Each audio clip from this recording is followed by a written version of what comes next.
Good morning, YouTube. I'm coming to you from the beautiful Hickory Nut Gorge of North Carolina. But before we go any further, there are a few things that I would like to mention about this gorge that you might not know. The Hickory Nut Gorge is a really long gorge that runs east from the Blue Ridge Mountains of North Carolina all the way to the lowlands of the Piedmont.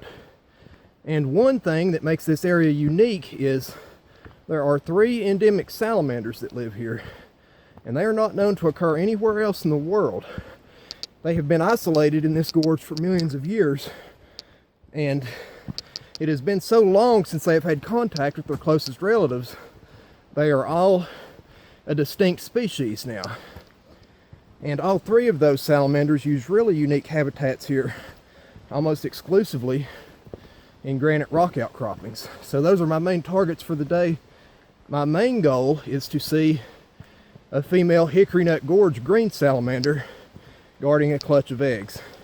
Now I know that's a tall order, but I have found a lot of normal green salamanders, the more well-known species, Aeneades aeneas, guarding eggs in the past. So I'm going to climb up this mountain here and give it a shot. We should be seeing some really cool salamanders soon, so stay tuned and I will see you guys shortly. And the first find of the day is this little juvenile crevice salamander, or some prefer to say bat cave Yonahlossee salamander.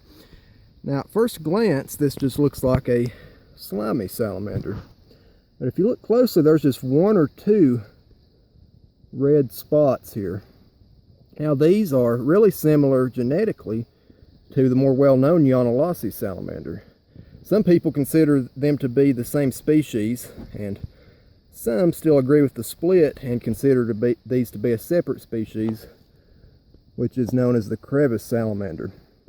But either way, these are really cool amphibians.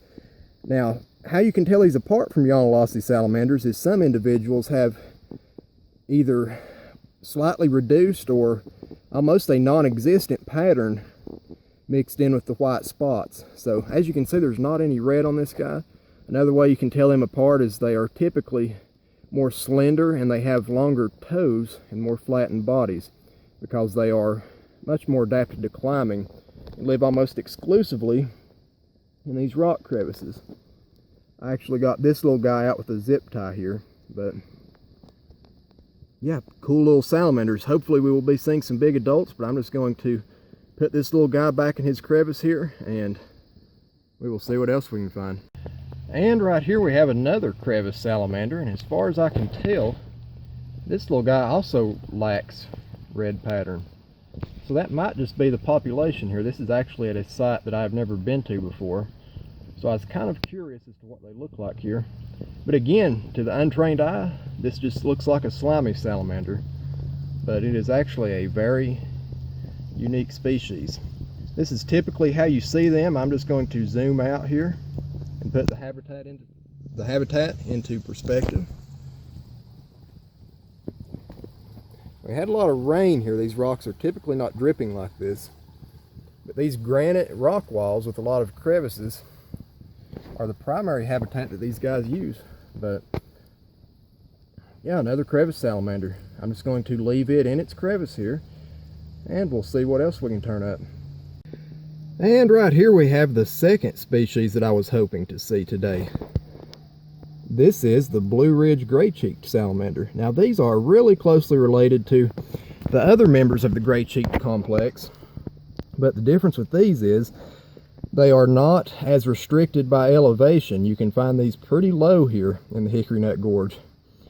And they also primarily live in the crevices of these granite rock walls, whereas the other gray-cheeked salamanders are more often found under rocks and logs and things of that nature on the forest floor.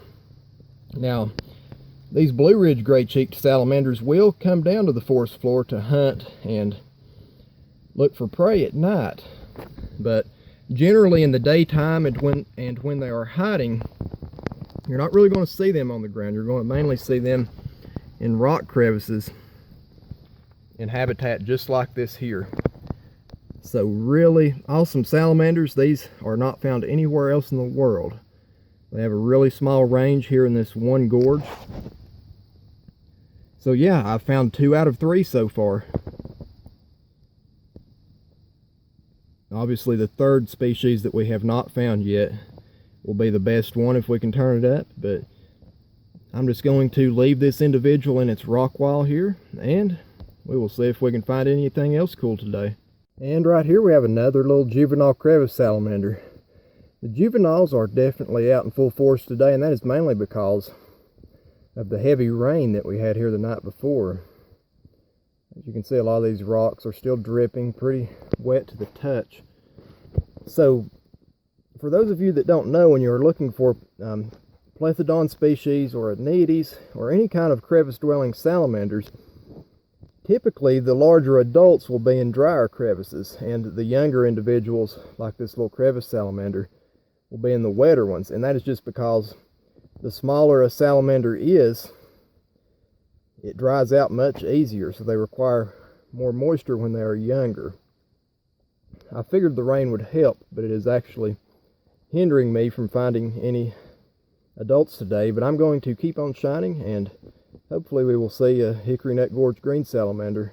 What is up, guys? It has been a few hours since the last time you've seen me, and I am now at a new location.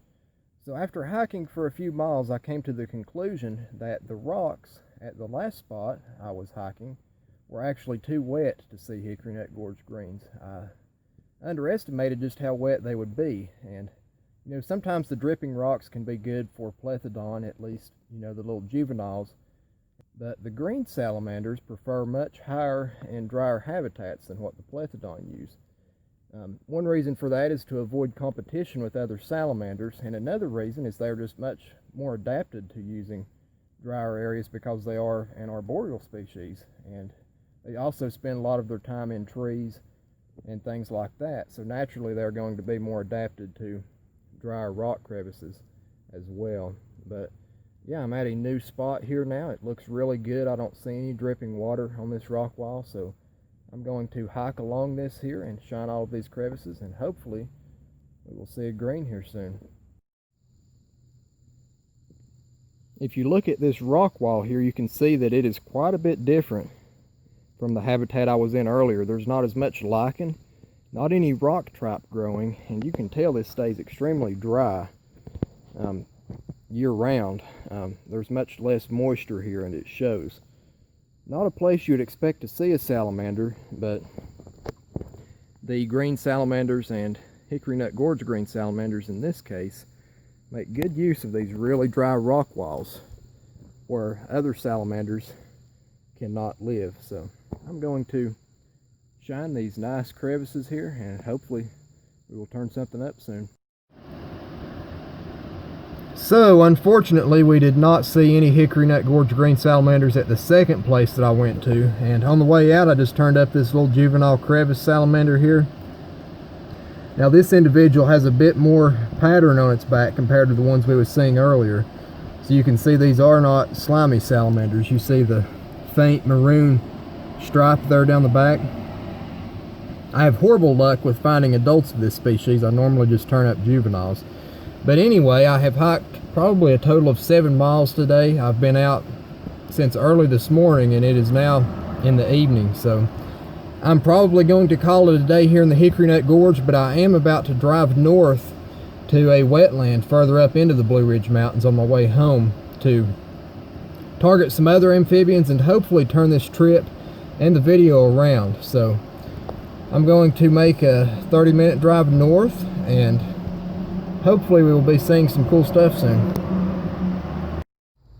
So I just made it here to my next destination for the day, and there's a lot of tin to flip at this wetland, so I'm going to get some live flip clips here. Nothing under here. Right here we have some cover boards.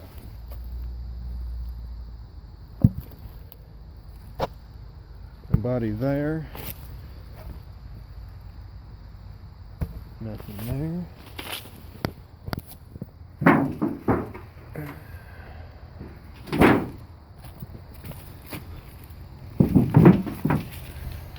Nobody under here.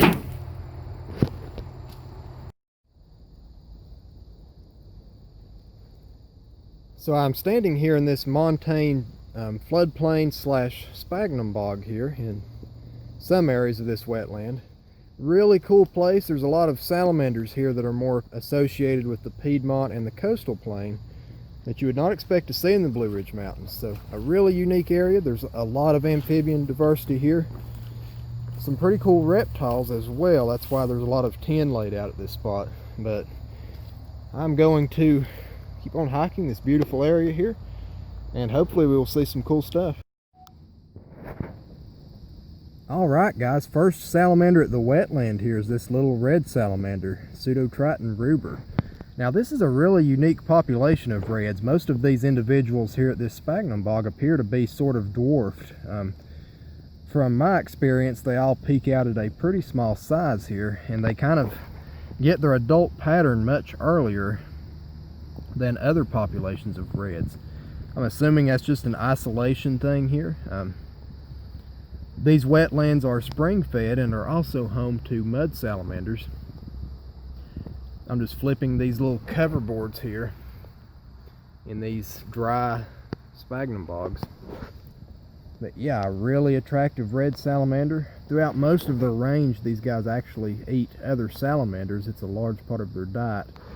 Here I'm not sure exactly what they do. It could just be more earthworms, because as small as most of these reds here are, I can't see them eating too many of the other species that live here, unless it was really young juveniles. So really attractive salamanders.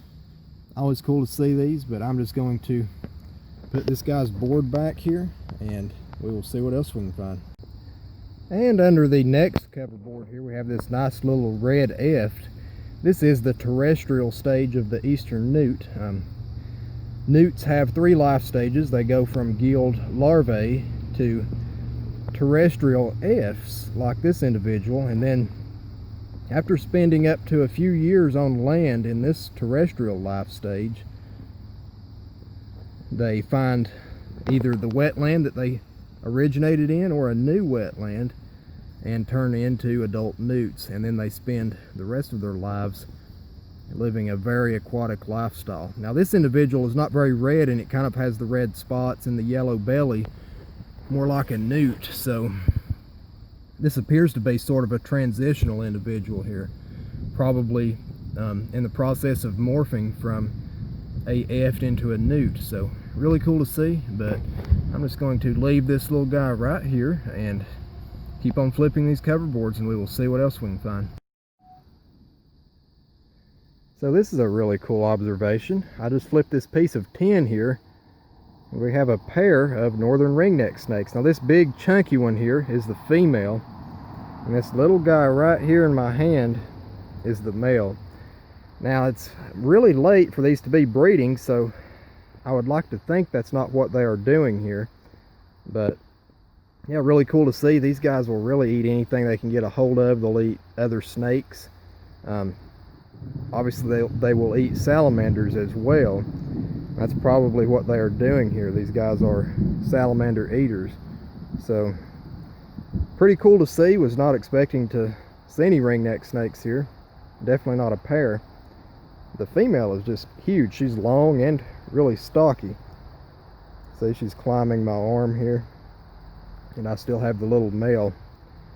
Yeah, really cool pair of snakes, but I'm just going to fix their tin back and put them back under it, and we will see what else we can find. What's up everyone? I just left the wetland and I really didn't see anything else. So it is close to dark now, and I'm probably going to call it a video here. So some of you may be wondering why I even bothered to upload this, and the main reason I did is for my non-herper viewers. I want to show you guys that this is the reality of what many of us deal with all of the time. It's not all good times, and you don't always find everything that you set out to find. Now sure, I had some really cool finds today, don't get me wrong. I found some awesome stuff, but you know, I drove 2 hours down here and hiked for around 8 hours to find those jaw droppers, right? I was wanting to find Hickory Nut Gorge green salamanders, mud salamanders, montane 3-line salamanders, neotenic mole salamanders. All of these species were at the sites that I was at today.